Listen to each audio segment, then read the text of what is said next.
कहानी खत्म हो जाती है, जिंदगी ऐसी है जहां से खत्म होती है वहीं से नई शुरुआत करती है। साल 2019 राजनीतिक नजरिए से ऐतिहासिक साल रहा। ये चुनावी साल था। ऐसे में शुरुआती महीने से लेकर आखिरी तक ऐसी कई राजनीतिक घटनाएं घटी जिन्होंने देश ही नहीं पूरी दुनिया पर असर डाला।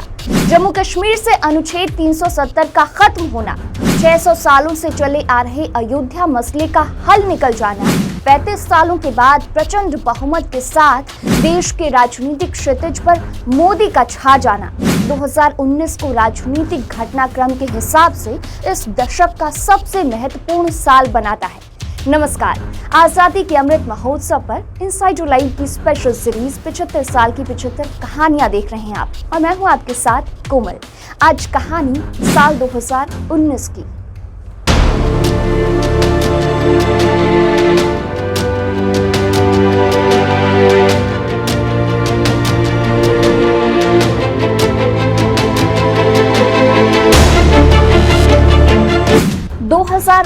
चुनावी साल था, लेकिन चुनाव से पहले देश में ऐसी घटना घटी जिससे पूरा देश रो पड़ा।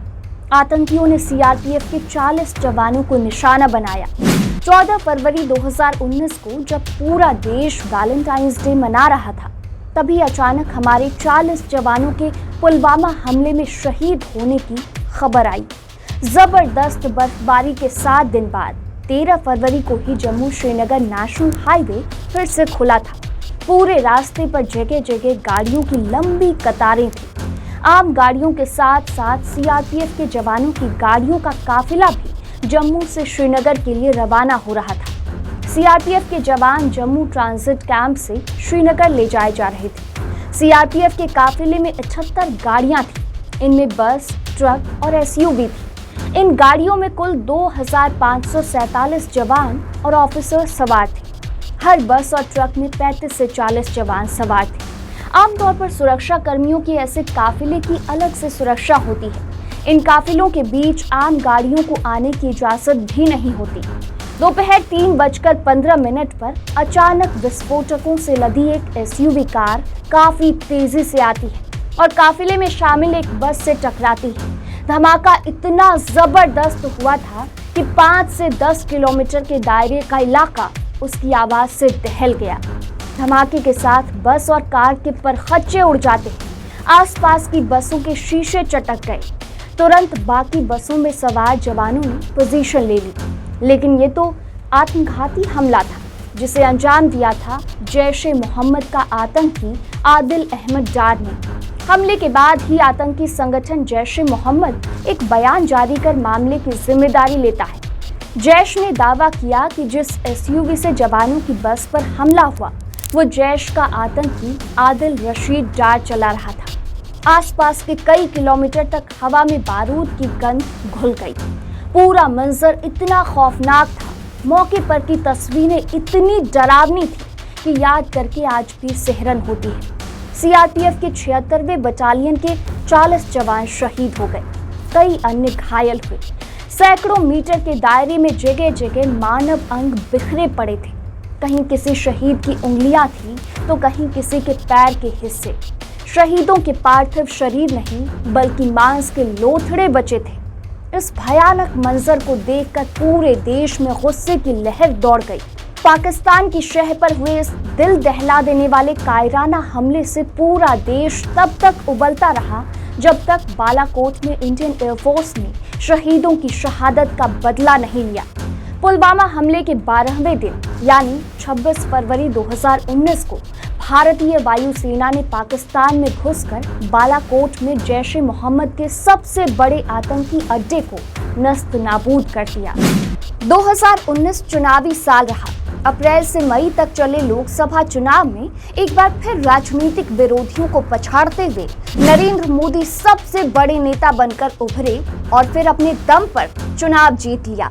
2018 में दिसंबर में मध्य प्रदेश, छत्तीसगढ़ और राजस्थान के नतीजों ने भाजपा को झटका दिया था। ऐसे में 2019 की शुरुआत भाजपा के लिए शानदार नहीं थी, लेकिन नरेंद्र मोदी ने एक बार फिर चुनावी करिश्मे और जोड़ीदार अमित शाह की रणनीति के दम पर विरोधियों को गलत साबित किया। 23 मई को आए नतीजों से पहले जितने भी सर्वे आए उसमें भाजपा बहुमत से दूर थी, लेकिन जब नतीजे आए तो हर कोई हैरान हो गया। 2014 के लोकसभा चुनाव में यूपीए की हार और 30 साल बाद बीजेपी का अकेले दम पर 282 सीट लाकर गठबंधन की राजनीति को अप्रासंगिक बना दिया। 5 साल बाद भी मोदी के नेतृत्व में बीजेपी पर एंटी इनकम्बेंसी हावी नहीं हुई और बीजेपी ने 2019 के लोकसभा चुनाव में 2014 के जनादेश को पार करते हुए अकेले दम पर 303 सीटें पाई। एनडीए को मिला दें तो 350 सीटों से ज्यादा सीटें। ये दशक बीजेपी के विस्तार का दशक रहा। नरेंद्र मोदी एक ऐसी गैर कांग्रेसी सरकार के प्रधानमंत्री बने जो लगातार 2 बार बहुमत के साथ सत्ता में आई। राफेल विमान के दाग, अर्थव्यवस्था के बुरे हाल, नोटबंदी समेत कई ऐसे मुद्दे को पछाड़ते हुए नरेंद्र मोदी ने कुछ ऐसा माहौल बना दिया कि पूरा चुनाव का मुद्दा ही बदल गया और माहौल मोदी बनाम विपक्ष की तरह बन गया, जिसमें नरेंद्र मोदी की महाजीत हुई। इस चुनाव में खास बात यह भी रही कि पार्टी अध्यक्ष अमित शाह ने पहली बार लोकसभा चुनाव लड़ा और प्रचंड जीत हासिल की। वो गुजरात में गांधीनगर लोकसभा सीट पर 5.5 लाख वोट से विजयी रहे। इसी सीट पर भाजपा के संस्थापक नेताओं में से एक लालकृष्ण आडवाणी लगातार 6 बार से चुनाव जीतते आ रहे थे, लेकिन इस बार पार्टी ने उन्हें टिकट नहीं दिया और उनकी जगह अमित शाह ने चुनाव लड़ा। अमित शाह यहां से जीतकर लोकसभा पहुंचे और फिर गृह मंत्रालय भी संभाला। लोकसभा चुनाव में भारतीय जनता पार्टी के फैसले ने हर किसी को हैरान कर दिया था। मध्य प्रदेश के भोपाल से बीजेपी ने इस बार मालेगांव ब्लास्ट में आरोपी और जमानत पर बाहर चल रही साध्वी प्रज्ञा सिंह ठाकुर को टिकट दे दिया। भोपाल से कांग्रेस की ओर से दिग्विजय सिंह चुनाव लड़ रहे थे। प्रज्ञा आसानी से चुनाव जीत गईं, लेकिन इस पर काफी बवाल हुआ। भाजपा ने साध्वी को टिकट देकर अपने हिंदुत्व के एजेंडे को आगे बढ़ाया और एक नए विवाद को जन्म दिया। सांसद चुने जाने के बाद साध्वी प्रज्ञा लगातार अपने विवादित बयानों के कारण चर्चा में रही। फिर चाहे महात्मा गांधी के हत्यारे नाथूराम गोडसे को देशभक्त बताना हो या फिर शहीद हेमंत करकरे को लेकर विवादित बयान देना, साध्वी के बयान पर प्रधानमंत्री मोदी ये कह चुके हैं कि उन्हें दिल से कभी माफ नहीं कर पाएंगे। कांग्रेस ने 2014 और 2019 का चुनाव राहुल गांधी को आगे रखकर लड़ा, लेकिन दोनों ही बार कांग्रेस को बुरी हार का सामना करना पड़ा। इस बार ये हार और भी बुरी थी, क्योंकि खुद अध्यक्ष रहते हुए राहुल गांधी अपनी पारंपरिक सीट अमेठी से चुनाव हार गए। भारतीय जनता पार्टी की नेता स्मृति ईरानी ने उन्हें अमेठी में चुनाव हरा दिया। इससे पहले 2014 के चुनाव में स्मृति वहां पर हार चुकी थी। हालांकि इस बार राहुल गांधी ने सिर्फ अमेठी ही नहीं बल्कि केरल के वायनाड सीट से भी चुनाव लड़ा था। भले ही राहुल अमेठी से चुनाव हार गए हैं, लेकिन वायनाड से वो जीत गए। अमेठी लोकसभा सीट गांधी परिवार की पारंपरिक सीट मानी जाती है। यहाँ से संजय गांधी, राजीव गांधी, सोनिया गांधी चुनाव जीत चुके हैं। 2004 से ही राहुल गांधी अमेठी से सांसद थे, लेकिन इस बार वो चुनाव हार चुके थे। 2014 में जब पूरे देश में मोदी लहर चली तो कुछ एक ही राज्य थे जहां पर इसका असर नहीं दिखाई दिया। इसमें बंगाल भी शामिल था, लेकिन 2019 में ये तस्वीर पूरी तरह से बदल गई, क्योंकि बंगाल भी इस बार भगवामय हो गया था। बंगाल की 42 लोकसभा सीटों में से 18 लोकसभा सीटों पर भारतीय जनता पार्टी ने जीत दर्ज की, जबकि ममता बनर्जी की तृणमूल कांग्रेस जो 2014 में 42 में से 34 सीटें जीती, वो इस बार 22 सीटों पर ही सिमट गई। वहीं 35 सालों तक पश्चिम बंगाल में सत्ता पर काबिज रहने वाली वामपंथी पार्टियों का राज्य और राष्ट्रीय फलक से अप्रासंगिक हो जाना इस सदी की बड़ी घटनाओं में से एक है। किसी ने सोचा नहीं होगा कि देवेगौड़ा को प्रधानमंत्री बनवाने वाले हरकिशन सिंह सुरजीत और प्रधानमंत्री पद लेने से मना करने वाले ज्योति बसु की पार्टी का हाल ये हो जाएगा कि 2019 के लोकसभा चुनाव में लेफ्ट 5 सीटों पर सिमट जाएगी। महाराष्ट्र का सियासी रण भी इस साल चर्चा में रहा। ऐतिहासिक रूप से यहाँ के सियासी घटनाक्रम को लंबे समय तक याद रखा जाएगा। यहाँ भाजपा शिवसेना से मिलकर चुनाव लड़ी और स्पष्ट बहुमत हासिल किया, लेकिन शिवसेना ने सीएम पद को लेकर 50-50 का फॉर्मूला रखकर नया विवाद छेड़ दिया। उद्धव ठाकरे 2.5 साल के लिए सीएम पद को लेकर अड़ गए। नतीजतन भाजपा को शिवसेना से अलग होना पड़ा। सियासी नाटक ने ऐसी करवट ली कि भाजपा ने एनसीपी प्रमुख शरद पवार के भतीजे अजीत पवार के साथ मिलकर रातों रात सरकार बना ली। इसे लेकर जबरदस्त सियासी हंगामा मचा, बयानों की बाढ़ आ गई और आरोप प्रत्यारोप की झड़ी लग गई। लेकिन ये सरकार महज 3.5 दिन ही टिक सकी। अजीत पवार विधायकों की व्यवस्था नहीं कर सके और देवेंद्र फडणवीस को बहुमत साबित करने से पहले ही इस्तीफा देना पड़ा। इसके बाद शिवसेना ने कांग्रेस और एनसीपी के साथ मिलकर सरकार बनाई। उद्धव ठाकरे ने सीएम पद की कमान संभाली।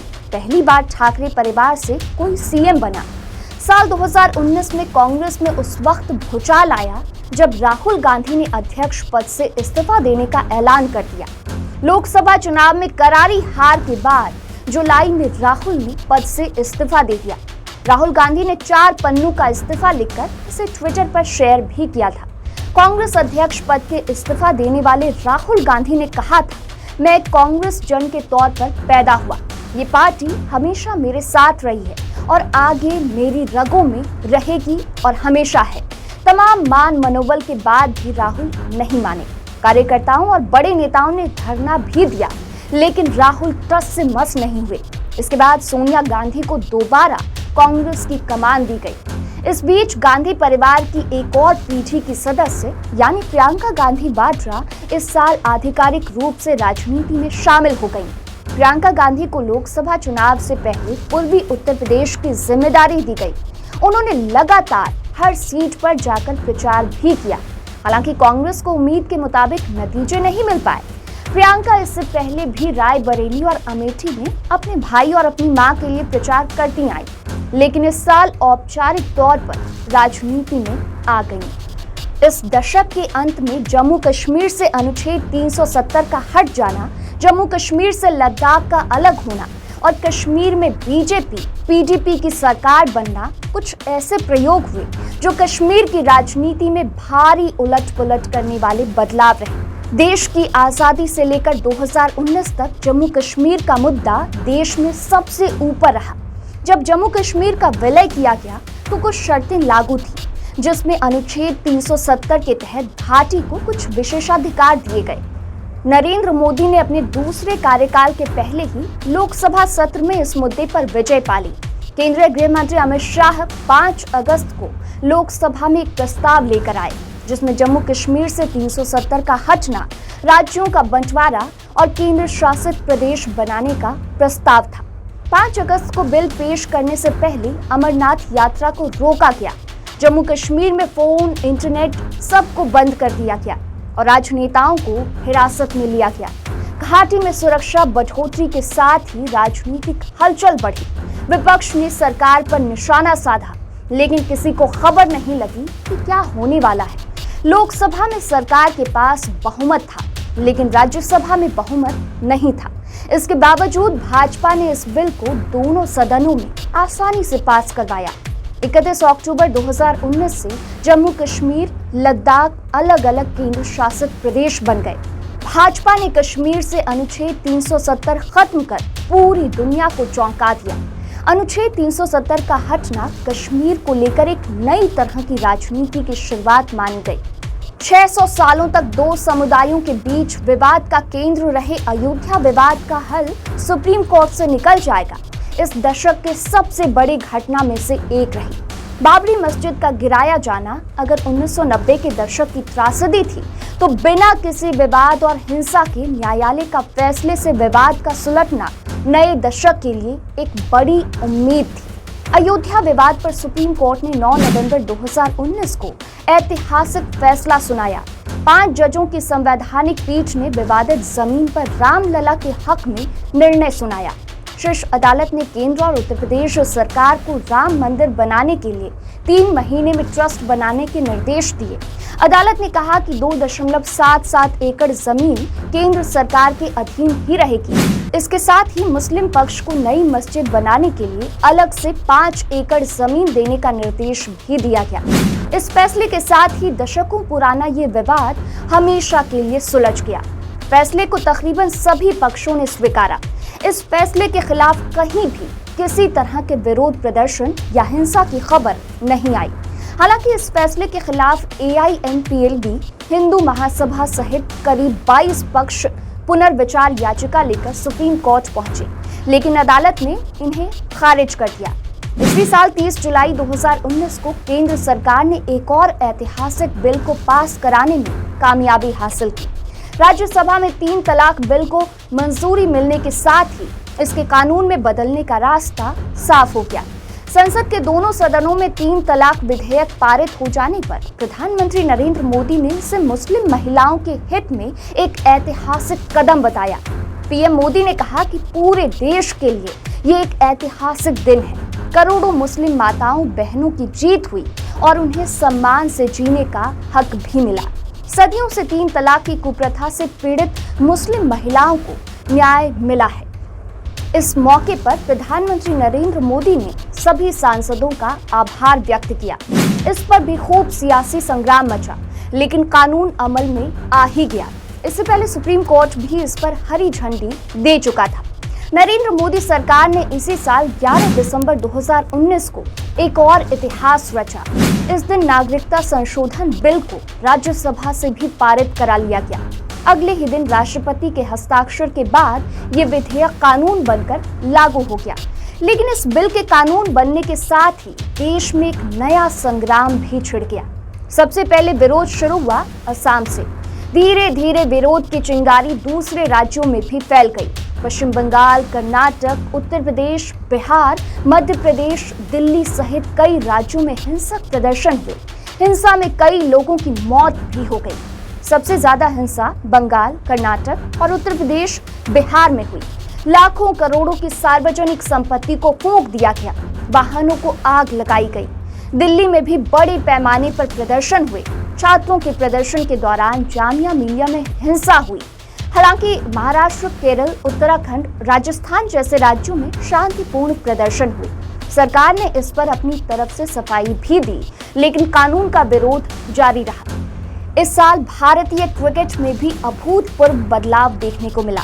23 अक्टूबर 2019 को टीम इंडिया के पूर्व कप्तान सौरव गांगुली आधिकारिक तौर पर BCCI के 39वें अध्यक्ष चुन लिए गए।